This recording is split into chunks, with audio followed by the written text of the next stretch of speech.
É muito interessante mesmo ver que Elias, depois de um feito tão grandioso, ele foge. E esgotado, né? Cansado, talvez com as suas energias minadas ali, com medo, ele foge.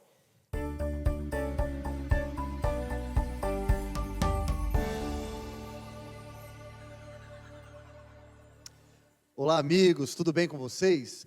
Nós estamos aqui reunidos mais uma vez para o episódio do Sala 1, o nosso programa de comentário da lição da Escola Sabatina, aqui da comunidade jovem do NASP Hortolândia. Desde já, quero convidar você para que você possa se inscrever no canal aqui da igreja do NASP Hortolândia, para que você também possa ativar o sininho aí, participar aqui dos vídeos que nós temos postado e também compartilhar aqui a nossa programação do Sala 1, tá bom? Então não se esqueça, você que está participando conosco aí já de alguns programas, compartilhe esse vídeo para que essa mensagem possa chegar aos nossos amigos, aos nossos familiares também, às pessoas que estão participando e recebendo essa mensagem de esperança também, tá bom? Nós estamos aqui com os nossos amigos Guilherme Carrijo, Wagner Teoro, amigos que têm nos acompanhado durante todos esses episódios, mas novamente recebemos aqui o nosso amigo Wagner Teoro, que estava conosco em uns episódios anteriores e a pedidos de outros amigos aí, ele voltou e está aqui conosco. Boa tarde, meu amigo, como você está? Tudo bem, pastor Gui, tudo jóia? É um prazer retornar a essa discussão, nesse campo de discussão de alto nível da lição, né, esse podcast Sala 1. Então, me sinto privilegiado de poder voltar aqui e conversar com vocês, porque eu sei que tem passado por aqui nomes importantes aí para discutir a lição, então eu agradeço. Muito bom. E nosso amigo aqui também, aqui do Overhaul, está conosco todos os episódios, fazendo companhia aqui, nosso braço direito, esquerdo, está conosco aqui, Guilherme Carrijo, meu amigo, como você está também? Muito bem, pastor, obrigado pelo convite, é sempre um prazer estar aqui, e é isso aí, acho que Wagner resumiu bem, né, um momento de bastante estudo, que a gente se prepara e quando a gente vem para cá, tem uma expansão, né, daquilo que a gente preparou. Deus, ele age de maneira maravilhosa através do estudo da palavra dele. Então você já prepara o seu material aqui, ó, seu guia de estudos, pega a sua Bíblia também, e nesse momento nós vamos começar com uma oração. Quero convidar aqui o nosso amigo Wagner Teoro para estar dirigindo essa oração nesse momento. Vamos orar. Senhor nosso Deus, muito obrigado, porque temos a oportunidade de voltar para tanto tempo atrás, buscarmos lições tão valiosas para os nossos dias. Muito obrigado, porque o Senhor nos ama, porque o Senhor deseja a nossa cura, e porque o Senhor deseja nos salvar. Dá-nos a tua bênção para esse estudo mais uma vez, em nome de Jesus oramos, amém. Amém. Então vamos lá para a nossa recapitulação da lição. Aqui nesse momento nós vamos falar sobre livres para descansar, ok?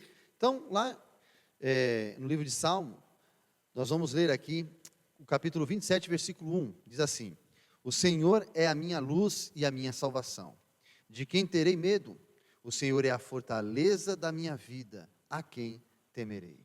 E aqui eu quero jogar já passar essa bola aqui para os nossos amigos, nossos convidados aqui, Wagner Teoro e também o Guilherme Carrijo, para que nós possamos falar um pouquinho sobre essa cura, né? Livres para descansar. E aí, Teoro, o que você me diz aí sobre esses primeiros momentos dessa lição? Eu achei muito interessante o tema, porque ele reúne tudo o que o ser humano deseja em uma única frase, em um único título, né? A liberdade e descanso. Todos nós queremos tempo livre, todos nós queremos uma vida livre e todos nós queremos descansar. E a liberdade que Jesus nos oferece é diferente da liberdade que o mundo oferece.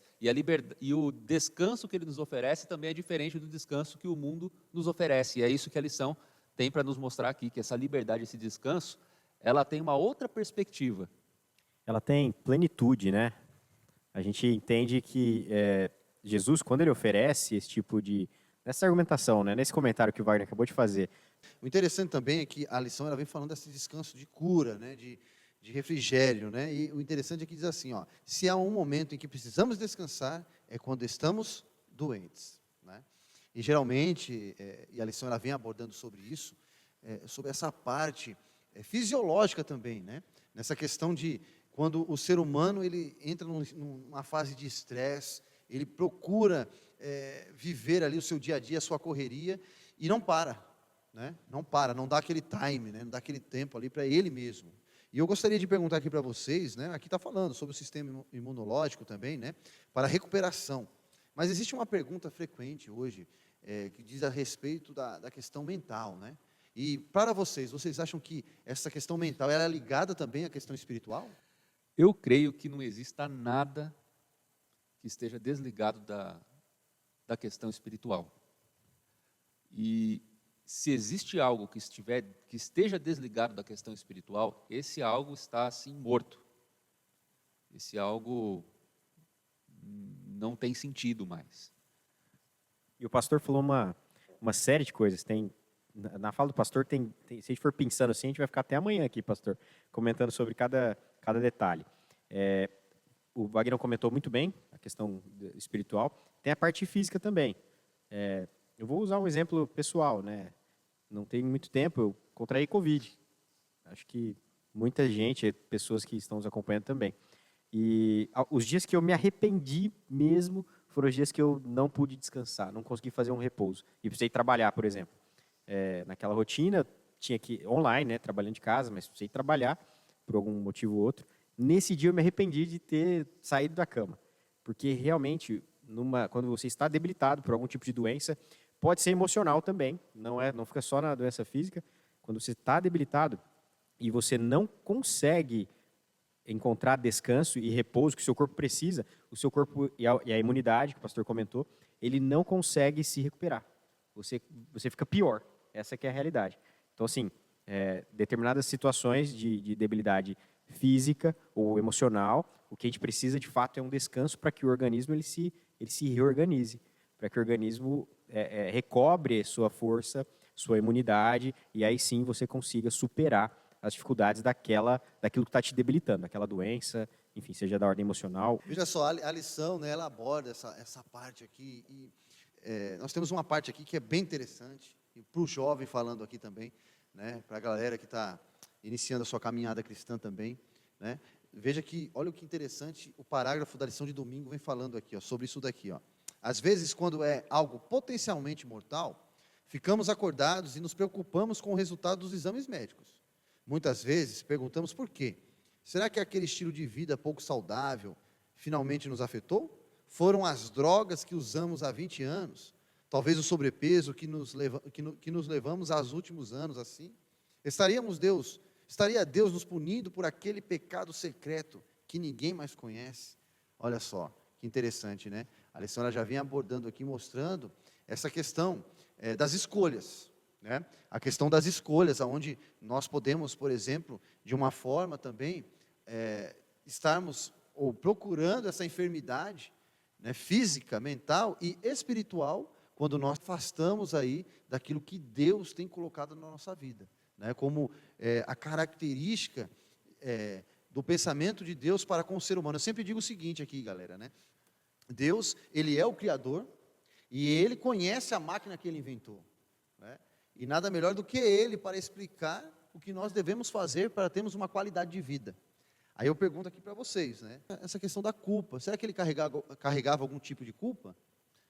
A gente vê pela leitura da Bíblia que existem muitos momentos em que o pecado é relacionado a algum tipo de doença, ou algum tipo de doença é relacionada a um pecado. Isso era uma crença. Uma tradição, né? Era uma tradição.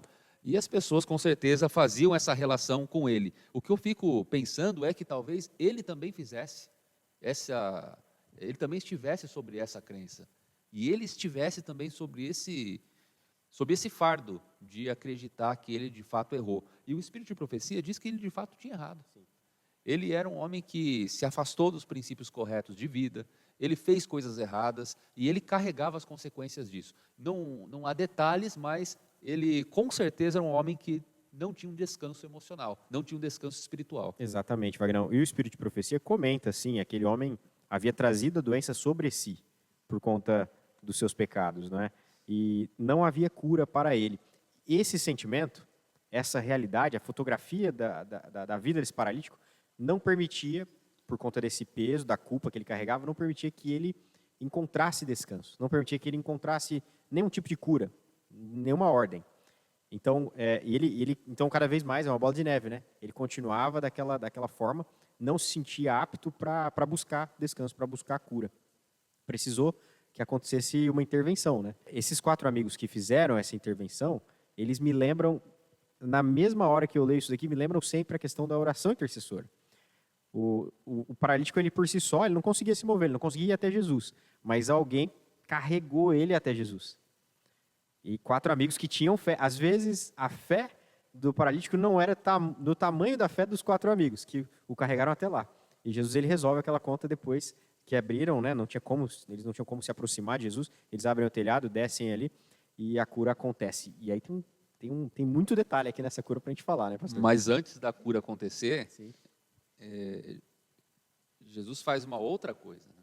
Porque a cura acontece, mas a cura física ela acontece. Mas antes de realizar a cura física, Jesus realiza um outro tipo de cura, porque Jesus me parece que ele tem uma visão muito mais clara do tipo de liberdade que aquele homem procurava, que talvez não fosse a mesma visão dos amigos, que o levaram lá por conta de ser um paralítico, de viver uma vida de limitações, de restrições.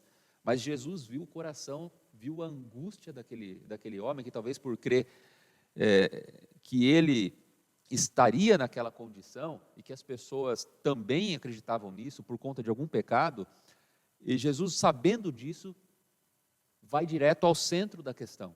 Ele vai ao âmago. Jesus, ele identifica o problema certo. Nós, muitas vezes, não fazemos isso. Nós temos a tendência de encontrar um problema, mas não identificar o real problema. Mas Jesus não, ele consegue ver aquilo que está no nosso coração e ele perdoa o pecado daquele homem, que para ele foi um grande alívio, né? E um ponto importante, desculpa, pastor, cortar, antes da gente seguir, que fé desses 4 amigos e que parceria. Esses eram amigos de verdade, no sentido de que todos olhavam para o paralítico e atribuíam o peso da culpa, até mesmo o próprio paralítico. Mas os 4 amigos, eles não estavam preocupados com quem tinha errado, quando, como, quem era o culpado por aquela situação do paralítico. Eles não. A lição ela tem uma frase aqui, ó, atribuir culpas não traz cura nem restauração ao enfermo. Se os amigos ficassem falando assim, a culpa é sua de você estar nessa condição, o paralítico continuaria doente, continuaria naquela maca. No entanto, os amigos fecham os olhos para isso. Falam assim, não importa o que tem acontecido. O passado é passado. Agora a gente vai ter uma oportunidade aqui, exatamente como o Wagner falou, de você virar uma página. E aí Jesus ele vem e dá essa cura, que era aquilo que ele precisava primeiramente, né? O interessante é que a lição elabora essa questão da causa e efeito, né? Essa parte aqui, interessante da lição, falando que muitas vezes nós queremos já logo a solução para aquilo que acontece. Por exemplo, se o crime é cometido, alguém deve pagar por ele logo, né? Então, essa causa e efeito ali. E aí o plano de Deus não incluía a doença ou o sofrimento, que vieram com o pecado, né? E aí a pergunta é, já indo para a próxima, né? Como Jesus tratou esse problema? Como que ele fez ali para tratar ali essa enfermidade do paralítico? Ele tratou a raiz do problema. E como ele sabia aquilo que ia no coração daquele homem, a primeira coisa que ele disse é, filho, os teus pecados estão perdoados. Só que a multidão, ela quer tratar somente o fator exterior, que na verdade não é diferente do que a gente faz hoje. Muitas das vezes nós estamos doentes, nós estamos, de fato, cansados, estamos aprisionados a traumas, a dores internas, e a gente busca paliativos, né? A gente busca mudar a imagem, né? Cortar o cabelo, trocar de roupa, para resolver os problemas mais profundos da nossa vida, e isso não funciona. Eu tive até um déjà vu agora, o Wagner falando sobre... O Wagner falando sobre na raiz do problema. Acho que na lição 3 a gente estava falando sobre esse mesmo tópico, né, numa das lições aí que a gente comentou no passado. Enfim, de fato, Jesus ele garante o perdão no primeiro momento, o Wagner comentou muito bem, e é legal ver que essa cura de Jesus, ela vem pela palavra dele. A mesma palavra que lá no Gênesis, lá na origem de tudo, o verbo falou e as coisas foram criadas, é a mesma palavra que com o poder foi transmitido cura, Foi transmitido perdão, e a cura espiritual, e transmitido a cura física na sequência. Uma palavra poderosa, uma palavra que transforma a matéria, transforma desde o Gênesis, desde antes de existir mundo, essa palavra transformadora. Isso é extremamente importante a gente captar nessa passagem, né, da cura do paralítico. E um gancho do que você está dizendo, e trazendo para a vida prática, né, essa questão da palavra, porque existem sofrimentos que o que a gente precisa realmente é de uma palavra que cure. Não vai ser um remédio, não vai ser uma viagem, não vai ser nada, vai ser só a palavra. Tudo que é necessário para curar alguns sofrimentos é uma palavra bem colocada. Isso tem a ver com o nosso chamado. A palavra de fé é assim, porque muitas das vezes é bem mais fácil eu tentar encontrar a solução do problema, encontrar o problema e descrever esse problema, procurar mostrar ali por que o problema está acontecendo, mas eu não trago uma palavra de paz, né? Por isso que Salomão já disse, né? Com maçãs de ouro em salvas de prata é a boa palavra, a palavra dita ao seu tempo, né? Muito bom. E aqui também, continuando na mesma parte aqui que o Guilherme apresentou, sobre a palavra, né, sobre o existir, fala também que os líderes ali religiosos ficaram chocados ao ouvir Jesus pronunciar o perdão, né? Então seria ali a raiz do problema, seria o perdão dos pecados do paralítico primeiro antes da cura, né? Então, eu queria ver com vocês aqui essa parte, né? Dessa questão do espanto dos líderes religiosos de Jesus apresentar ali a cura através do perdão. Foi um choque, né? Jesus, na hora que ele atribui perdão, na hora que ele entrega perdão, ele tá assumindo um atributo de Deus. Jesus é Deus, sabemos, hoje é fácil, né? É igual apitar um jogo do VT, o pastor que gosta do futebol, é igual apitar um jogo do VT, né? Tá fácil hoje pra gente, mas naquela época os escribas, o pessoal que estava ali falou assim, não conhecendo, né?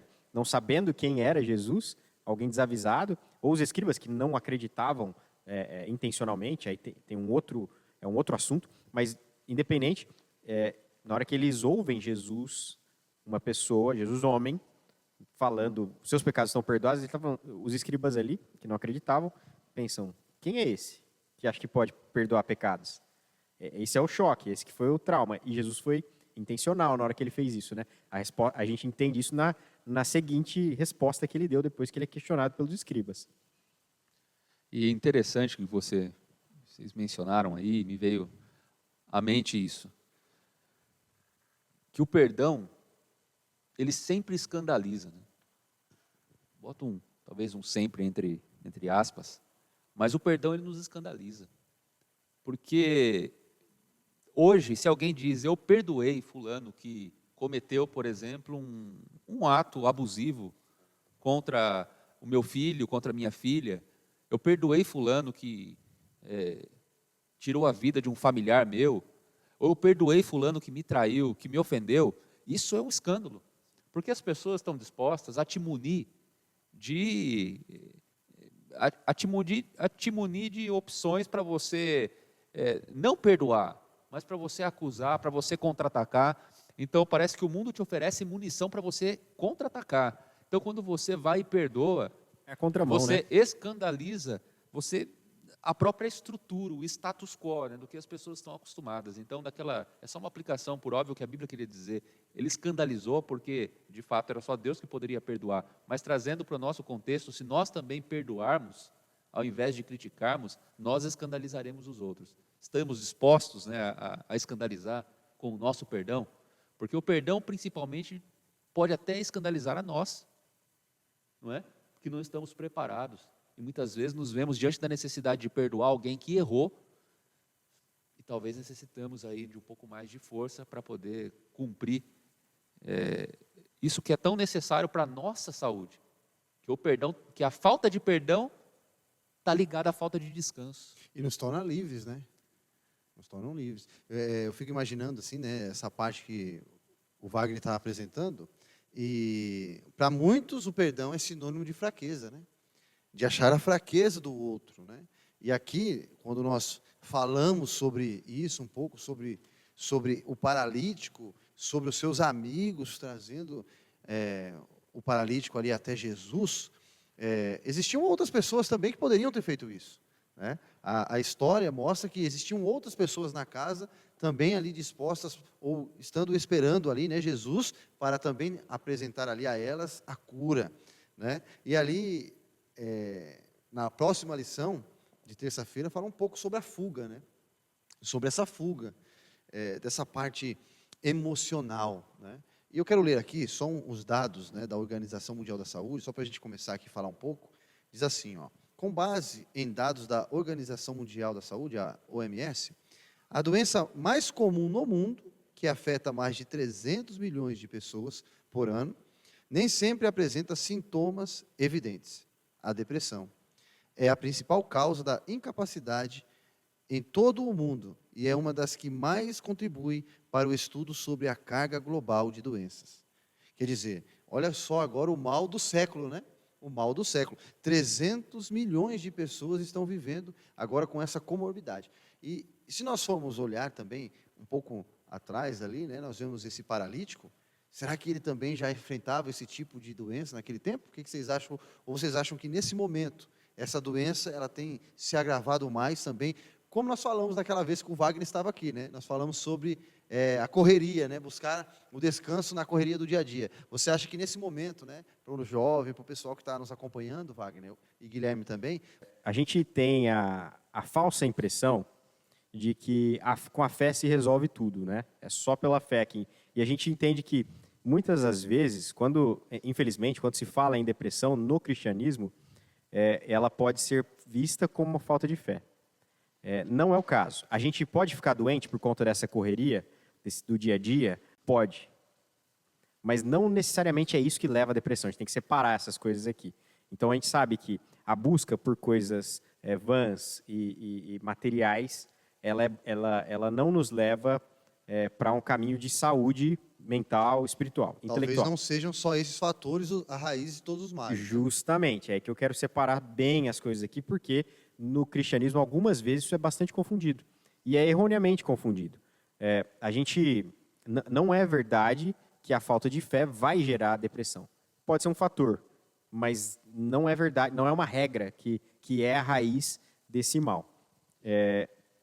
Aqui, ó, o comentário da lição fala assim, que algumas vezes, por um acidente, algo traumático, alguma situação em que o cristão ele se deparou de tristeza profunda, é o caso do nosso amigo Elias, um cansaço. Elias, profeta, um homem que conversava com Deus, um homem que anos depois foi assunto aos céus sem ter passado pela morte. Olha que coisa. E ele entrou em depressão. Então, não tem nada a ver uma coisa com a outra. A gente precisa separar bem esse ponto aqui. Ok, eu quero jogar então para cá Elias agora, a figura de Elias, no Monte Carmelo, para o Wagner depois jogar para o Guilherme, a gente fazer esse bate-pronto aqui também, nessa parte, né? Ele falou de um dia exaustivo, que a lição ela apresenta como um gatilho, né? Alguém ou algumas formas podem ser apresentadas como gatilhos para que a pessoa que está vivendo infelizmente, essa doença silenciosa, possa nesse momento aí ter alguma espécie de gatilho. No caso de Elias, foi esse dia exaustivo. Eu queria jogar aqui agora para o Wagner. É muito interessante mesmo ver que Elias, depois de um feito tão grandioso, ele foge. E esgotado, né? Cansado, talvez com as suas energias minadas ali, com medo, ele foge. E a lição vai destacar um fato interessante, porque ela revela que Elias tenha tomado consciência do que ele havia feito, tomado consciência da sua fuga, tomado consciência da sua própria atitude, compreendendo que, se ele não estivesse fugido, ele estaria cumprindo o seu propósito de maneira mais significativa. E é interessante quando a gente toma consciência de quem nós somos, isso pode ser um peso para nós. Quando a gente toma consciência do nosso pecado, quando a gente toma consciência de que nós somos miseráveis de fato, isso pode nos desgastar muito, se nós não encontrarmos uma alternativa. Sozinhos, nós não sobreviveríamos emocionalmente com as nossas mazelas pessoais. Justamente, só um complemento aqui, no caso de Elias, a depressão, vamos dizer assim, que chegou até ele, foi repentina, foi de maneira rápida. Ele depois de um dia de glória, né, tinha derrotado ali os profetas de Baal e os profetas dos postes, né? São 450 de Baal e 400 dos postes, são 850 profetas, a lição faz essa conta. Ele tinha derrotado esses profetas num evento magnífico, né? No Monte Carmelo, na sequência, a promessa do retorno das chuvas e ele vendo isso acontecendo. Agora, ele estava exausto. O Vagnão falou aqui, ele estava cansado. As suas forças tinham ido nessa batalha, que tinha acabado de acontecer. Ele participa efetivamente dessa matança, né, dos profetas de Baal. Isso também, emocionalmente, dá uma carga pesada. E na sequência vem Jezabel o ameaçando de morte. Aí você soma todos os elementos, então, repentinamente, está falando num período de 1, 2 dias, não sei quanto tempo, ele fica em choque e atemorizado, ele foge. O que o Wagner comentou ali, vou ler aqui para vocês, 1 Reis, no capítulo 19, final do verso 4. Vou ler o verso 4 todo.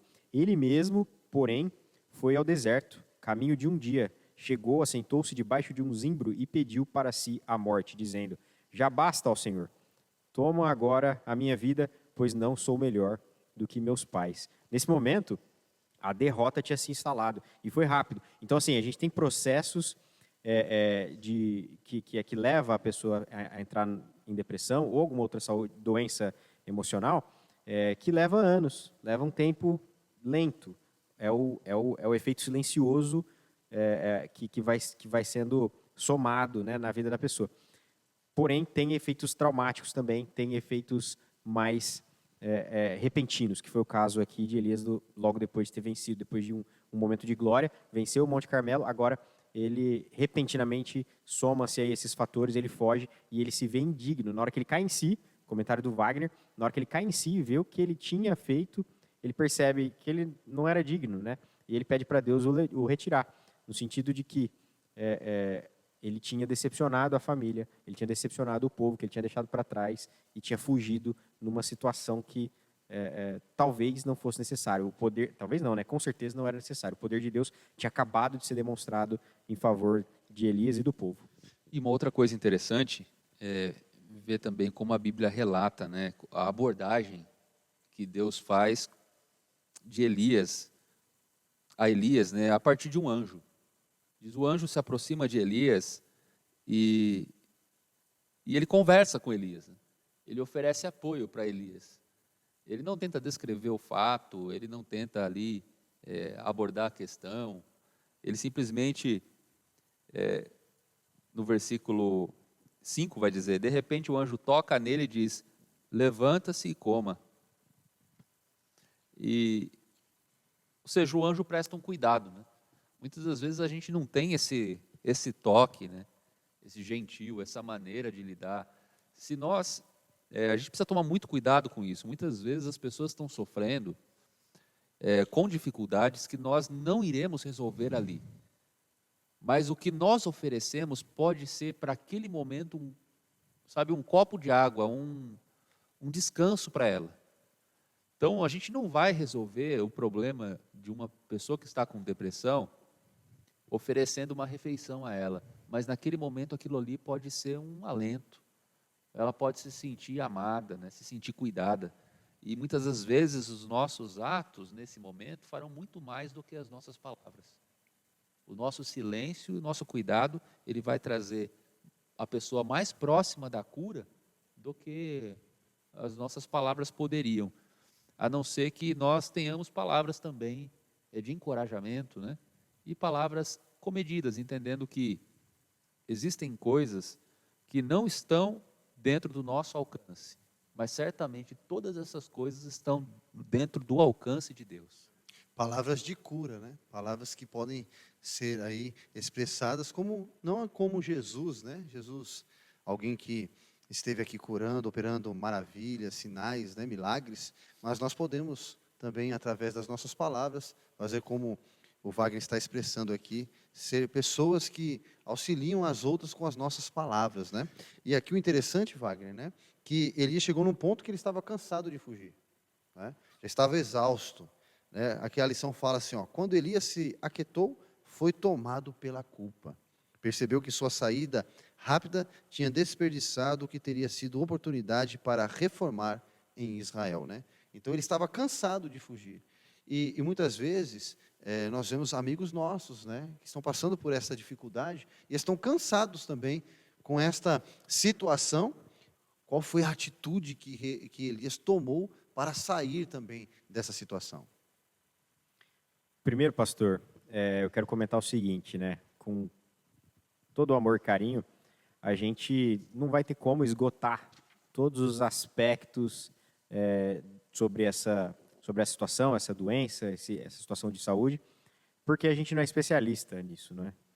Então, todas as coisas que a gente está falando por aqui, é óbvio, a gente está falando à luz da palavra de Deus, mas é óbvio que é preciso, em várias situações, o acompanhamento de especialistas, o acompanhamento de pessoas que, de fato, conheçam a fundo as questões biológicas, né, as questões do corpo humano, da saúde do corpo humano. No caso, a boa notícia é que Deus, ele conhecia Elias, ele não o condenou. No caso, se a gente está falando aqui para alguém que está passando por isso e precisa, quer buscar, quer encontrar cura, em qualquer uma dessas áreas da saúde, física, emocional, você pode ir para um Deus que ele não vai te condenar.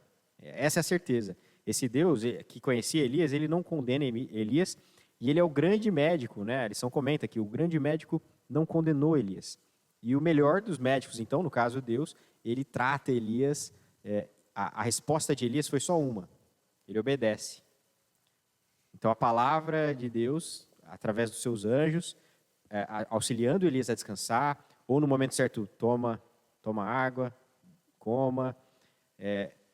O anjo de Deus, então, orientado por Deus, tratando Elias, cuidando de Elias. Nesse aspecto, o que Elias fez foi obedecer. E o médico dos médicos tirou ele dessa. Então, essa que é a boa notícia da lição, né? Nesse contexto da cura de Elias. Na pergunta do pastor, o que fazer? Minha humilde opinião, procurar ajuda e obedecer a Deus.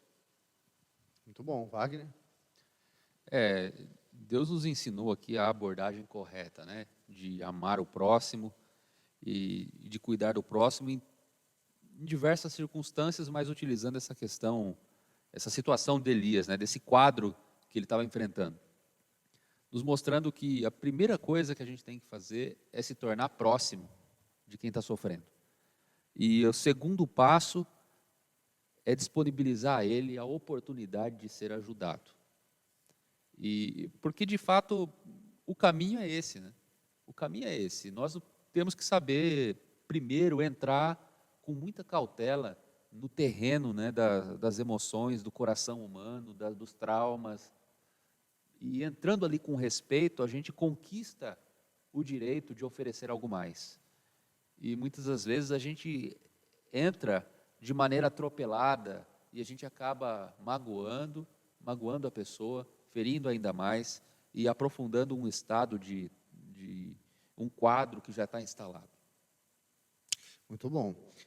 E aqui também, esse descanso, e mais aqui, né, na lição, vai falando sobre Deus, né, sabia que aquela fuga tinha deixado Elias cansado. E que mais do que fisicamente cansado, Elias estava emocionalmente exausto e carregava um tremendo fardo de culpa, né? Então nós vemos aqui agora que existe um tempo, né? O tempo aqui para nós passa rápido, mas nós não falamos um pouco sobre isso, né? Sobre esse tempo, tanto do paralítico como de Elias também passando por esta situação. Eu gostaria que vocês pudessem também nos ajudar aí, os nossos amigos que estão nos acompanhando, sobre essa questão aqui de, às vezes, nós queremos apressar a cura que Deus quer nos dar, né? Às vezes a pessoa está passando por essa situação e quer para hoje, mas nós precisamos esperar. E como é que isso acontece com alguém que quer ser curado imediatamente? Como é que vocês podem nos ajudar nesse aspecto? Essa é uma pergunta daquelas bem complicadas de responder, né, pastor? Porque o tempo de Deus, o que é o tempo para Deus, né? É muito diferente daquilo que a gente entende por tempo. E no caso de Deus, a promessa dele é uma promessa de cura, 100%. 100% das vezes Deus vai entregar cura. A diferença vai ser no tempo que a gente enxerga. Porque Deus, ele sabe de todas as coisas, ele sabe como orquestrar esses processos nas vidas dos seus filhos. Então, a resposta de Deus para a cura em todos os sentidos, de saúde emocional, física, espiritual, emocional e física principalmente, é assim, a cura está sendo entregue. Pode ser nesse momento, com a palavra, agora igual paralítico. Jesus, ele deu a palavra, o paralítico levantou e andou. Pode ser um processo, então um tratamento com especialistas, com médicos, com o poder das amizades, que o Wagner falou, que é extremamente importante, a família. Pode ser um processo. Ou como pode ser uma cura na ressurreição. E aí, essa é até para a morte. Independente do que aconteceu, independente das doenças que foram acometidas ali, a cura é garantida na ressurreição.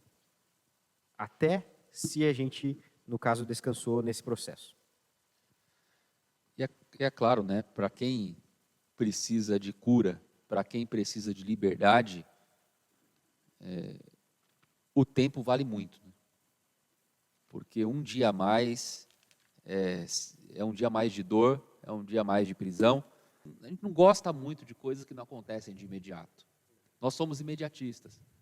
Só que o processo de cura é justamente esse tempo necessário para que as coisas em nossa cabeça encontrem um caminho, encontrem uma estabilidade, e muitas das vezes nós sequer estamos preparados para essa cura. E esse processo ele é necessário para ir, né, para a ferida ir fechando, para emocionalmente a gente ir se recobrando, se construindo novamente. Qualquer doença precisa de um tempo para ser curada. Qualquer doença. Muito mais as doenças emocionais, os traumas emocionais, precisa de tempo. E algumas das vezes, o processo de cura vai nos demonstrar que a gente precisa saber conviver com essa circunstância. E a partir disso entender que nós podemos ser livres a despeito disso. Amém. Muito bom, né? Já estamos caminhando aqui para os nossos momentos finais. Eu quero jogar aqui então para o Guilherme, suas considerações finais, Guilherme, para que o nosso pessoal que está em casa. Minhas considerações finais vai ser bastante pontual aqui, focado na vida de Elias, né? Deus tinha um plano para Elias. Mesmo que Elias tenha enfrentado esses problemas que a gente acabou de discutir, o plano de Deus era soberano. E no momento que Elias se colocou à disposição de Deus, Deus ele agiu através de Elias, a sua saúde foi recobrada, porque Deus tinha um plano. E a gente vê nos capítulos 19 também, de 1 Reis e 2 de 2 Reis, verso 11, a gente vê qual era o plano de Deus para a vida de Elias. Elias ainda ungiu reis, Elias preparou o caminho para um outro profeta que o substituiu. O povo precisa de um profeta, uma referência, né, principalmente naquela época. E num último momento, numa carruagem, né, em carros e cavalos de fogo, Elias ele é levado, ele é assunto aos céus, ainda em vida. Então, tudo aquilo que ele sofreu foi agora recompensado com um descanso no céu, um descanso celestial, que é o descanso pleno, é o descanso que todo mundo aqui almeja, né? Um dia a gente poder desfrutar em família, em igreja, em conjunto, em amigos. E Elias, então, ele é recompensado depois de ter enfrentado todos esses problemas e ter se mantido fiel. Olha só, ele se manteve fiel, mesmo sofrendo com uma depressão, mesmo sofrendo com o que a gente já acabou de falar, ele estava sendo fiel. Então, mais uma vez, volto para falar, a gente tem que separar essas duas coisas. Uma coisa, cristianismo, fidelidade, não tem nada a ver com as possíveis doenças emocionais que a gente possa estar enfrentando. Muito bom. Wagner, suas considerações finais, amigo? Eu acho que o que fala bastante essa lição é a respeito desse processo de cura. Nós não devemos evitar esse processo. Nós devemos, de fato, abraçar esse processo como se ele fosse já a própria cura, porque ele nos ensinará muito como lidar com as situações que nós vivemos. E é claro, se for uma questão física, nós aprenderemos a lidar com isso. E se for uma questão profunda, emocional, de depressão, nós encontraremos caminhos e profissionais para lidar com isso e também encontraremos um descanso talvez não físico ou um descanso de fato emocional da plenitude da cura aqui, mas nós encontraremos um descanso espiritual na certeza de que Deus nos ama e que Ele está conduzindo esse processo. Nós estamos dentro de um caminho de cura e um caminho de salvação também. Amém. Amigos, para você que nos acompanhou durante essa recapitulação, o texto que eu gostaria de deixar para você aqui nesse momento está em 1 Coríntios capítulo 15, no versículo 51. Nós falamos aqui sobre a cura do paralítico, falamos também sobre Elias. Momentos diferentes uns dos outros e estados também diferentes, emocionais ou físicos, uns dos outros. Mas o interessante é que todos eles tiveram um momento crucial nas suas vidas. Tiveram um encontro verdadeiro, um com Jesus e o outro foi levado pelo próprio Deus. E o apóstolo Paulo apresenta esse momento para mim e para você que está nesse momento nos assistindo e também tem sofrido com esta doença do século. Jesus deixou bem claro para nós essa promessa. E o apóstolo Paulo aborda isso lá no capítulo 15 de 1 Coríntios. Eu quero ler para você. Diz assim: eis que vos digo um mistério. Nem todos dormiremos, mas todos seremos transformados. Olha só, Elias, ele não dormiu, mas foi transformado. O paralítico nesse momento está dormindo, descansando, esperando a volta de Jesus Cristo para ele ter um novo encontro com ele. E o próprio apóstolo Paulo diz assim: pois é necessário que isto que é corruptível se revista da incorruptibilidade e o que é mortal se revista da imortalidade. Nos finais da história desse mundo, nos momentos finais, nós saberemos que a cura virá somente quando Jesus Cristo voltar nas nuvens do céu. Então que você possa permanecer fiel, como foi falado aqui pelo Guilherme, também pelo Wagner, para que nós possamos, se talvez não recebemos a cura aqui nesse momento, mas quando Jesus Cristo voltar nas nuvens do céu, receberemos não somente a cura física, mas a cura espiritual, para vivermos a eternidade. Eu gostaria de orar por você nesse momento. Feche seus olhos, abra o seu coração, vamos falar com Deus. Santo Deus e amado Pai que estás no céu, muito obrigado, porque neste momento nós compreendemos que o Senhor tem cuidado de nós. Mesmo passando por muitas dificuldades, Senhor, nós vemos que a sua mão também está estendida sobre a nossa vida. E nós te pedimos nesse momento que o Senhor possa ir de encontro às necessidades dos nossos amigos que estão nos acompanhando aqui neste programa, nesse projeto que não nasceu no nosso coração, mas no seu coração, Senhor.